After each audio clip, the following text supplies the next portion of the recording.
How are you? Good. How are you feeling ahead of this week? Yeah, good. It's been obviously a busy time for myself. Back involved with club football at Nottingham Forest, but yeah, it's good to be back. We were just speaking to Scott there. How's he? You've had a chance Getting to see him sick of seeing him. firsthand. Sick of seeing him actually. Usually it's get-togethers when we meet up, but now it's been obviously building a closer relationship with Scott. But yeah, no, it's been different. Nice to be back involved in club football. Not been in it for a little while now, so it's just balancing and managing the two positions at the minute. The fact that Steve, as the head coach, has been concentrating solely on this. Maybe it's been nice for you to slightly be distracted ahead of this week, which obviously goes without saying is enormous. Yeah, Yeah, exactly. That's been my sole focus. For the last period of time, it's just been the national team and preparing for the international games. So it has been different. Obviously, not being able to, do as much with the gaffer. Obviously, a bit of focus on the club side as well. But it's a nice distraction in a way now to get the head back on Scotland duty and obviously the big game that we've been waiting for such a long time for.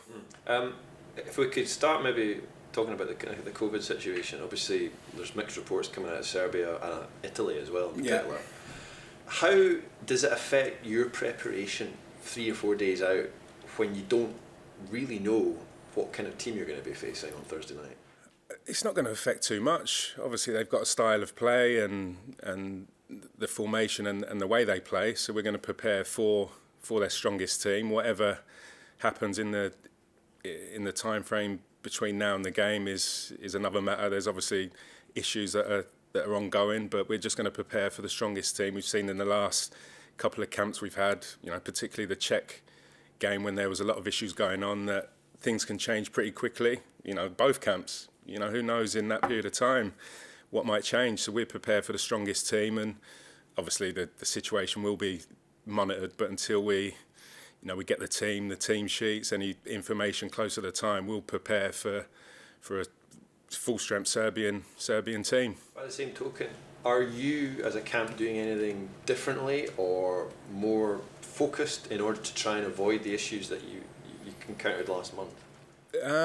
No, it's the same. There was obviously the issues that we did have, and how it was all handled was first class from within the camp. Obviously, these situations do occur and are going to keep occurring, I'm sure, as we go on, both at club level and international football as well. But how it was controlled and how we went about things, and the way the sports science and medical dealt with all the situations, all the protocols that were in place are first class. We're going to do all we can, obviously, to limit any exposure. Everything's been great in terms of communication and apps that we've got, and the eating arrangements, the hotel arrangements, everything we can to make sure that we're at no risk, both as a staff and the team itself, to have a full strength team and squad for us going into the game as well.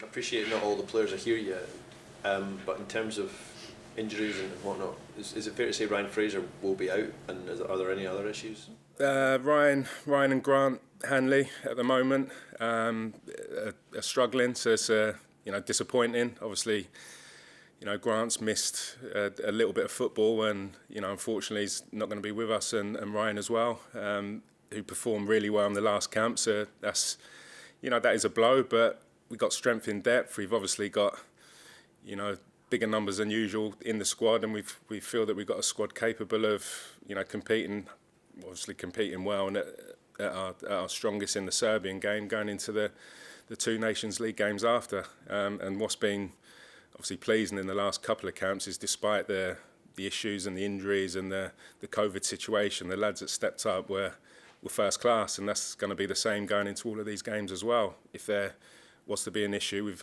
got players now that have stepped in and stepped up to the plate. If those two are the only ones that are missing, how would you rate the strength of the squad for what is obviously an enormous occasion? Yeah, still very strong. Obviously, we're going into this game now. There's players that have played a lot more games, so getting up to a bit more match speed. We went into that last couple of camps and still had that whole issue with, pre-seasons and getting up to match tempo. But by now, lads have played a lot of games. The squad is still strong. Obviously, I've not been in a squad as yet with Grant anyway, so he's not been a part of it for a little while. Still a shame that he's missing out, but it's still a squad more than capable of getting a result, that's for sure. And obviously the motivation and the prize at the end of it is obviously hopefully going to take us up to another level of performance. Yeah, and that's what's going to be required, isn't it? Because they're a good side, and yet so are Scotland, given the momentum that you've built up, that the run of undefeated matches. Yeah, we're on a decent run. A lot of clean sheets involved in it. Some pleasing performances, and again, go back to the fact that players that have been on the fringes of it and not even been in squads that have stepped in and done really well when they've come into the squad. So that's obviously pleasing to see, and going into this next group of games that we've got coming up is, puts us in hopefully a strong position to get some positive results. So you've got no doubt at all that this squad can... Oh, for sure, yeah, no doubt at all. No doubt at all. The prize at the end of it is, you hope as a player going into these games, it's not a once in a lifetime, but it might be. So we can't state clearly enough that these moments don't come around too often in your career. So it's important that the lads that do step onto the pitch, grasp it with both hands, and leave the pitch with no regrets. Ryan looked as if he'd formed a good partnership up top with Lyndon. Is that now a challenge set out to the rest of the forward-thinking players in the squad, that there maybe is a spot up there for them to go for? There's always spots available. Whoever steps up, there's always potential. You want to be asking the manager and obviously the coaching staff questions. If you've not been in the team and not been in the squad, when you do step into that situation, you want to step up to the mark, and Ryan was brilliant, and that was with a lack of game time as well. Obviously it was a late move into into Newcastle, so he came into that camp with not many minutes under his belt, but played really well. But at the same token, whoever steps in now and takes that shirt couldn't be stepping into a bigger game, that's for sure. You're more than confident that with the options you've got at your disposal that you've got more than enough quality to fill that? Yeah, without a doubt. Without a doubt, obviously Ryan stepped up in the last camp. It's up to whoever steps up in this camp to hopefully grasp it with both hands and help us to get a positive result. Stephen, the national team, and I appreciate this is a bit of history here, the national team has had a history of falling at the final hurdle over the last 20 years or so. Do you feel that the penalty shootout win in particular maybe was a tipping point? You talk about grasping the occasion and grasping the moment. For them to go and score 5 penalties in a pressure situation, do you think that there mentally maybe something has clicked there, that this bunch of players thinks, do you know what, we can actually grasp and seize the moment? I think so. I think every camp in the last few I've been involved in, there seems to be a progression, everyone, the confidence, the togetherness, the excitement to be in the camp, almost feels like it's getting to that. I think the manager sort of wanted to get a bit of that club type of feel into the international setup, and that's what I felt as a player myself at international level. You want to come away and you want it to feel more of a club than a group of players that are chucked together and not necessarily always looking forward to it. But the feel has been good. I think the players are enjoying meeting up, every single camp, and that's just progressed, and it's no surprise then when that happens, you start getting positive results and the momentum that we're on now.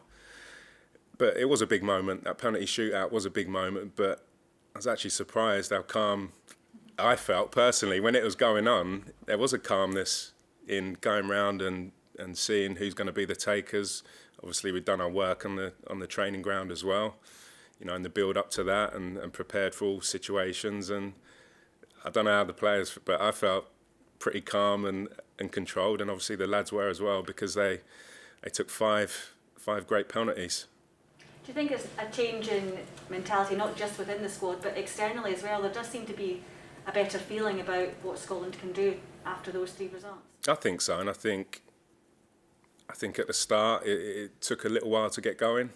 There was a few difficult results and maybe not the feeling of excitement meeting up, which can happen sometimes in national teams. I spoke to many national players as a player and a coach in various coaching roles at clubs that I've been at, and not always an enjoyment in going away, but genuinely feel that now. Feel like the lads are looking forward to seeing each other. More of a willingness to meet up and come up every single camp, and I think when you get that, you've got a chance of success if the lads enjoy spending time together. It's been a pretty, despite one or two injuries and the COVID situation, it's been quite a settled squad for quite a while now, and I think that can only help in enhancing that togetherness in the squad, and it seems to be in a good place at the minute. There's only a couple of days worth of build-up for this one in particular. How do you keep them motivated but also mentally stimulated ahead of what is such a huge game? I think the motivation bit of it's easy. I think as the camps have gone on, we're getting closer and closer to the playoff game, which was first, and now the final. The motivation bit is the easiest part. The difficult bit is probably doing enough quality sessions, because especially the players that have played yesterday, you're talking about a 2-day recovery period in your post-game preparation. So a lot's been done on video, all of that stuff prepared. That's almost the bit that goes on in between the camps, is the preparation, getting the information sent out to players, the video meetings, the little individual bits of information that you can give. But the motivation is the one that, anyone coming into camp that's not motivated to get a result, not only in the first game, but the Nations League campaign as well after that, shouldn't be playing, to be honest. If you need motivation to go into a game like this with what's on offer and what's at stake, then there's something really, really not right. How much are you looking forward to working with Lee Griffiths this week, and does he bring something different that you don't already have in the squad? Really looking forward to it. He's obviously, a player that's been, subject quite a lot in the press conferences that I've done and the manager's done, and just seeing little glimpses this morning, because he wanted to come in this morning. Wanted to take part in the training session this morning, which was great to hear yesterday, because a lot of the players that were involved yesterday are going to meet up slightly later, but he made it known that he wanted to get in early, wanted to train in the session, which was a smaller group, but you see glimpses, you see it all the time with Lee, those moments of quality that might be needed. The finish against Aberdeen took my breath away, the shift and the finish into the top corner, and that's what he offers. That's what I've seen today. That's the quality that he has, which is never been in doubt. It's just about that consistency and amount of minutes that he's played and getting back up to match speed. But yeah, the quality's there, and it was a pleasure to see some of his touches and finishes this morning. That must be really promising to see that eagerness that he's got to, if he was given the option not to train this morning, the fact that he was willing to do that. Yeah, absolutely. It's obviously delighted to hear that yesterday, and the way he's trained this morning is, again, those moments of quality that sets him apart. He's got the ability to do it. It's just doing it over a sustained period of time, and if he's needed in these next 3 games coming up, I'm sure he'll deliver when called upon. You mentioned earlier on the players that kind of late call-ups came into the squad last time and went into the team and did well, and they were missing some, before that, early on in the camp, you're missing some big players, guys that would probably start. Is this going to be maybe a tough week for you as a management team, just to work out who is going to play? There's a lot going to be tough conversations and decisions to be made. Yeah, it's going to be a tough one. Obviously, it's the biggest game in years. So there's going to be some tough decisions, but it's got to be the right team for the game.